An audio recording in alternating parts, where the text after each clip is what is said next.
Gathering 2022, also called G13, which is a lucky number for me and kind of a lucky number for this man here who I talked to a few years ago. Ramon, how you doing, brother? Good, yourself? Good, man. All right, nice to see you again. Good, nice to see you. Actually, very good to see you. And you know, we tried a little tequila there, a little nice smooth finish, and that vanilla aftertaste or that after whatever, really kind of nice. Yep. Last time we talked, you were pretty much just initially rolling in, so to speak, and now you seem to be really thriving. You even have a whole crew here. We do? Yeah. We had productions last time we talked, but now in the last 2 years, they've really grown. A lot of people just like our stuff, and we love that. We love them. They support me, and I love them for it. The community's great. Yeah, they're showing it. Now, I think we covered it last time, but what got you initially involved and interested in knife making? I've been making knives for a long time, and initially I found a knife my uncle made back from probably the 60s or 70s, and I just tried it, and then I just tinkered with it for probably 20 years after that, and then 2010 started making more knives and actually selling them. Yeah. And then it just evolved into this. Quit my job in 2014, and now we're here. Yeah. What was your job or your profession before? I worked for the BNSF Railway. I was a train master there. Yeah, cool. Well, you know, there's another guy floating around here named, he'll come to you in a moment, but I think he was a train master as well. Oh, really? Yeah, he's one of the original members of Usual Suspects. You know, online. I didn't know that. Yeah. And I was talking to Ernie Emerson, my neighbor. Yeah. And he was a railroader too, so we're having a little conversation about that. It's pretty cool. You guys should do a whole thing with old rail ties. And I know they do it anyhow, but you know that would be cool coming from you guys.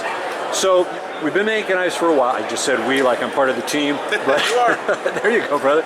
So what is something you'd like to highlight for this show, or something that's relatively new for you? Yeah, I think you mentioned a Tanto that we have a Tanto over here. Yeah. We've had the Liberation for 4 years, but this year we're offering it in a Tonto version, which I think is really, really cool. I love the silhouette of this knife. It looks menacing, and it looks cool. And it looks highly functional, and it's a pretty darn artistic, if I can be so bold. And if you know me, my designs are simple, utilitarian. There's not a lot of flash to them, but I just like them to work for you. Yeah, that's it. Good tool. Yep. Yeah. The other one. Price point on this one, just $375 on the tie, $345 on the G10s. Okay. These are the 229 size. The 229 size, obviously they're a little bit bigger than the Streets, but the Streets have a flipper tab. The 229 size does not. Okay. Yeah. And then we didn't have a 229 Sangre. And we came out with the Sangre 229, which is a little bit bigger, and this one looks pretty sick too. We ran out of the titaniums, so we have the G10 available. Yeah. Price point on this, on if somebody wanted a titanium or the G10. Same as the other ones, $345 and $375. Okay, good. And that's nice that you have a kind of a standardized pricing. Doesn't get complicated. Yep, exactly. Yeah. And then the one thing I've done for a couple years now is I do a Chaves exclusive. I like doing chisel grinds on my customs. So for the last few years, I've been doing a production version of what I like, and it's just chisel grind. I sign them as a Bar Chaves exclusive, and they've never gone to retailers. Direct to customer. Direct to customer, usually on my Facebook group or shows, or just friends. Yeah, that's it. And I usually limit these pretty much. The first year I came out with them, I think I did 50 of this color, 50 of this color. The last ones that came out were the Streets. I did 100 of each, and these ones I have 100 of each. Okay. And you said sometimes low key to friends, what have you. So they're like party favors for Halloween. Yep. There you go. Okay. Yep. Anything else you'd like to talk about? That's about it, I think. Okay.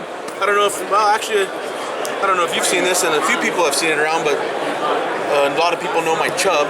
Yeah. This is the first variation of the Chub Chaves handy utility blade, and I call this one the Slipper because it just slides forward. And I've sold these for 5 or 6 years, I think. Then I had the Chub Flipper, which was more like a regular flipper knife with a utility blade. And then our next evolution of it will be the OTF, and that's what that's going to be. We're currently looking for production in the U.S. Yeah. And hopefully we can find it soon and get these out. I'm also going to make a bladed version, but this will probably be the first one just to get it out, because I've never really seen utility blade in the OTF. Yeah, and you know, and what would price point be on something like these? We're not 100% sure yet, but I'd like to get them at 175. They may go to 200, but I'd like to see them at a way more affordable price than an OTF. Yeah, because then you could get a guy who wants to have a better tool working in a factory or whatever, can get that, and it's not going to break him. Yep. Yeah. People use, guys have told me for years they've used this every day for work. Yeah. And it just lasts and lasts. The flipper, same thing. Yeah. And it's the same mechanism for taking the blade out as the slipper, the flipper. You know, you push the little button I have there. Yeah. In and out. And the name's ring, slipper, flipper, pipper. You could just keep going with it. Yeah. This one may be a little off Chubb OTF, but yeah, we'll see. Okay, brother. Hey, Ramon, nice talking to you again. Nice talking to you again, man. Take care. Guys. You guys travel safe, okay? Take care, everybody. You too.